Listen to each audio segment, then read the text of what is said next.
गोंडा हादसे में 4 यात्रियों की मौत की दुखद खबर आ रही है। जिस तरह से अनामिका कह रही थी कि उनके पास जो इनपुट आ रहा था वो 4 यात्रियों की मौत का था और वो इनपुट सही साबित हो रहा है। और यहां पर शुरुआत में रेलवे की तरफ से जो सीपीआरओ नॉर्दर्न रेलवे से उन्होंने जो अपडेट दिया था, उन्होंने कहा था कि अभी 4 से 5 डब्बे डिरेल हुए और 1 यात्री की मौत का। लेकिन अब जो अपडेट आ रहा है उसमें मरने वालों की संख्या बढ़ गई है और क्या ये नंबर आगे भी हो सकते हैं। इस बीच एक अच्छी खबर यह है कि वहां पर तमाम रुकावटों के बीच भी, कनेक्टिविटी इश्यूज के बाद भी हमारे साथ इस वक्त बीजेपी विधायक रमापति शास्त्री जी भी इस वक्त जुड़ चुके हैं। रमापति शास्त्री जी, इस हादसे के बारे में क्या अपडेट आपके पास इस वक्त मौजूद है? अभी हम लखनऊ में थे, लखनऊ से निकले हैं। जो सूचना मिली अधिकारियों, जिलाधिकारी से बात हुई थी, जिलाधिकारी मौके पहुंच गई हैं। वहां से एम्बुलेंस लगा दिया गया है। सब एम्बुलेंस से जो हताहत हुए हैं वो लोग जा रहे हैं, उनको अस्पताल भेजा जा रहा है।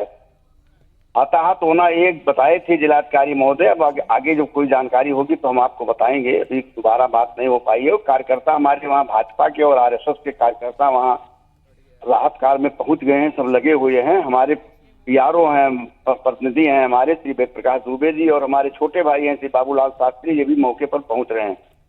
जी, आप तो वहां के स्थानीय विधायक हैं, आपको बेहतर जानकारी होगी इलाके के बारे में। जिलाही में वहां पर किस तरह की दिक्कतें राहत बचाव कार्य में आ सकती हैं? वहां से अस्पताल, रोड कितनी दूर है, किस तरह का इलाका वहां से अस्पताल वहां सर मोतीगंज में भी पीएचसी है और सीएचसी मनकापुर है जो 5 किलोमीटर 6 दूर है। उसके बाद गोंडा 20 किलोमीटर है, तो नवाबगंज भी 20 किलोमीटर है। तो जल्दी जल्दी वहाँ पर वजीरगंज में बीच में सीएचसी है जो 12-14 किलोमीटर पड़ती है। तो सब जगह पीएचसी और सीएचसी मिला करके वहाँ आसपास अस्पतालें कई हैं, सब जगह पहुंच जाएंगे। राहत कार्य में सब लगे हुए हैं। एम्बुलेंस 10-15 पहुंच गई है जिले से और अधिकारी भी मौके पहुंच गए हैं। रमापति जी, आपके जो स्थानीय रिप्रेजेंटेटिव है, जो आप बता रहे हैं कि दुर्घटना स्थल पर पहुंच चुके हैं, वो क्या बता रहे हैं इस हादसे में? क्या आंखों देखी आपको उन्होंने बताया? अभी उनका फोन आ रहा है, तो तुम बतावें तो हम फिर बतावें आपको। ठीक है, तो अभी आप भी जानकारी जुटा रहे हैं, हम आपके पास दोबारा आएंगे। गोनिका हमारे साथ लगातार जुड़ी हुई है। गोनिका, आपके पास क्या कुछ अपडेट ऑफिशियल सोर्सेज से क्या निकल कर आ रही है इस हादसे को लेकर?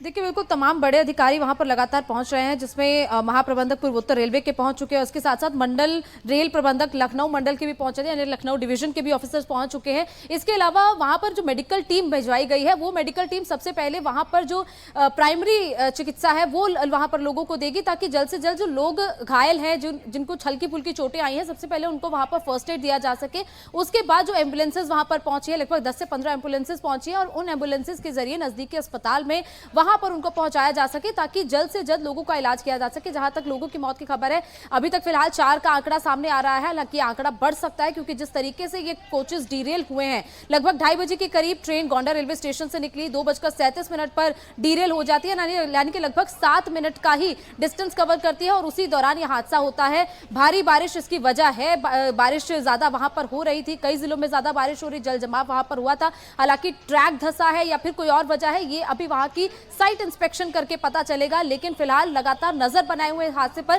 क्योंकि देखिए पिनास, लगभग ऐसे हादसे पिछले कई दिनों में हो रहे हैं। खासतौर पर 17 जून को ही कंचनजंगा एक्सप्रेस का हादसा हुआ था, उसके 1 महीने बाद ही इस तरीके से डिब्रूगढ़ एक्सप्रेस के साथ यह हादसा हो जाता है। ऐसे में जाहिर तौर पर चिंता का विषय है, और लगातार इस तरीके के हादसे होना रेलवे पर भी कई बड़े सवाल खड़े कर रहा है सुरक्षा को लेकर, कि ट्रैक्स की जांच सही तरीके से नहीं हो रही है, या फिर सिग्नल जो दिए जा रहे हैं उन सिग्नल्स में जो कमी हो रही है, उसको लेकर भी पूरी तरह रेलवे को और ज्यादा अच्छे से सचेत से होकर काम करने की जरूरत है, क्योंकि इस तरीके के हादसे जाहिर तौर पर रेलवे। चलिए गोनिका, और यह हादसे में अब यात्रियों की संख्या जो है वो घायलों की बढ़ रही है। 20 से ज्यादा यात्री घायल हैं और 4 हो गई है मरने वालों की संख्या। कुछ यात्री अभी भी कोच में फंसे हुए हैं, जिनको कटर की सहायता से पहले बोगी को काटा जाएगा और फिर सहायता से निकाला जाएगा।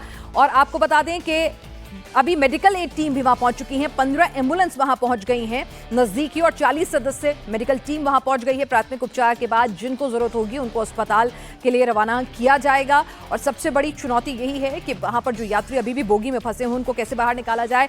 गोनिका, आप सही कह रहे हैं कि बाढ़ ऐसा नहीं है कि अचानक से आई है, बाढ़ लगातार थी और सारी तस्वीरें सभी लोग जानते थे। तो ऐसे में ट्रैक्स का इंस्पेक्शन ना होना, कि ट्रैक धंस गए, कि भाई नीचे से मिट्टी पानी में इतनी पोरस हो गई, ट्रैक धंस गए, ट्रैक की सेफ्टी। और ये तो चलिए एक हादसा है, ट्रेन स्लो थी, बाढ़ तो काफी हिस्सों में है उस इलाके के, कई ट्रैक्स ऐसे हैं जो उधर के एरियाज को कवर करते हैं। गोनिका।